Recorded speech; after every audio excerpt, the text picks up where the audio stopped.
আলোচিত সঙ্গীত শিল্পী সাবরিনা পড়শি, গায়িকা হিসেবে যিনি ক্যারিয়ারের শুরুতেই শ্রোতার মন জয় করেছেন। ধারাবাহিকভাবে একাধিক জনপ্রিয় গান তিনি উপহার দিয়েছেন। তিনি পপ ও আধুনিক ধারায় গান করেন। পড়শি 1996 সালের 30 জুলাই ঢাকার উত্তরায় জন্মগ্রহণ করেন। তার বাবা প্রকৌশলী এহসানুর রশিদ এবং মা জুলিয়া হাসান একজন গৃহিণী। তার একমাত্র ভাইয়ের নাম সিয়াদ এহসান স্বাক্ষর। শিক্ষা জীবনে তিনি বেশ কিছু প্রতিষ্ঠানে পড়াশোনা করেছেন। প্রাথমিক শিক্ষাটুকু গ্রহণ করেছেন অক্সফোর্ড ফাউন্ডেশন স্কুল থেকে, এরপর ভিকারুন্নেসা নূর স্কুল এবং সবশেষে 2013 সালে ক্যামব্রিয়ান স্কুল অ্যান্ড কলেজে বাণিজ্যিক বিভাগ থেকে জিপিএ 4.94 পেয়ে উত্তীর্ণ হয়েছেন। এরপর তিনি ক্যামব্রিয়ান কলেজেই উচ্চ মাধ্যমিকে পড়াশোনা করেন। ছোটবেলা থেকে নাচের প্রতি আগ্রহী হয়ে নাচ শিখেন পড়শি। পরবর্তীতে ক্লাসিক্যাল সঙ্গীত শেখা শুরু করেন। 2007 সালে তিনি কোমলকুড়ি নামের একটি গানের প্রতিযোগিতায় দেশের গান বিভাগে জয়ী হন। 2008 সালে খুদে গানরাজের দ্বিতীয় রানার্স আপের মাধ্যমে মূলত সঙ্গীত কর্মজীবন শুরু করেন। 2009 সালে তিনি একক অ্যালবাম পড়শির কাজ শুরু করেন। অ্যালবামটি 2010-এর ঈদ উল ফিতরে মুক্তি পায়। প্রথম অ্যালবামের পর তিনি 2011-তে প্লেব্যাক গায়িকা হিসেবে কাজ শুরু করেন। 14 ফেব্রুয়ারি 2012 তারিখে তার দ্বিতীয় একক অ্যালবাম পড়শি 2 মুক্তি পায়।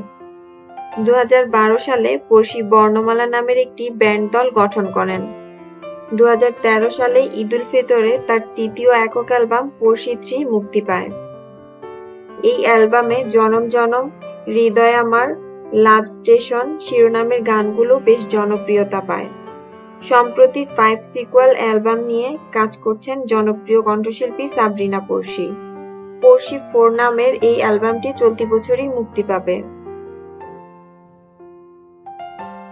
চলতি বছরটায় দেশ বিদেশে স্টেজ শো নিয়ে বেশি ব্যস্ত ছিলেন পড়শি। এর বাইরেও অনেক ছবিতে প্লেব্যাক করেছেন। সর্বশেষ সুলতানা বিবিয়ানা ছবিতে পড়শির গাওয়া বলে দাও শীর্ষক গানটি বেশ প্রশংসিত হয়েছে। শুধু কণ্ঠশিল্পী নয়, পড়শি প্রতিটি অ্যালবামের সাথে মিউজিক ভিডিও এবং জাগো এফএম রেডিও চ্যানেলের রেডিও জকি হিসেবে কাজ করছেন। তবে সবচেয়ে বেশি আলোচনায় এসেছেন প্রথমবারের মতন নায়িকা রূপে দর্শকের সামনে এসে, তাও আবার নাম্বার 1 সাকিব খানের বিপরীতে। না পাগলা দ্য মেন্টাল নামের ছবিতে অভিনয় করেছেন তিনি। অডিও এবং চলচ্চিত্রের গান নিয়ে ব্যস্ত সময় পার করছেন জনপ্রিয় কণ্ঠশিল্পী সাবরিনা পড়শি।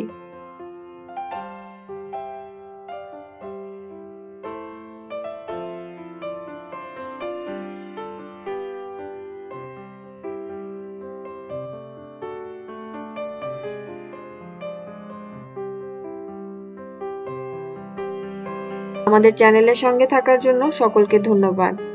এক্সক্লুসিভ সব বিনোদন জগতের নিউজ পেতে আমাদের চ্যানেলটি সাবস্ক্রাইব করুন। লাইক, কমেন্টস এবং শেয়ার দিতে ভুলবেন না।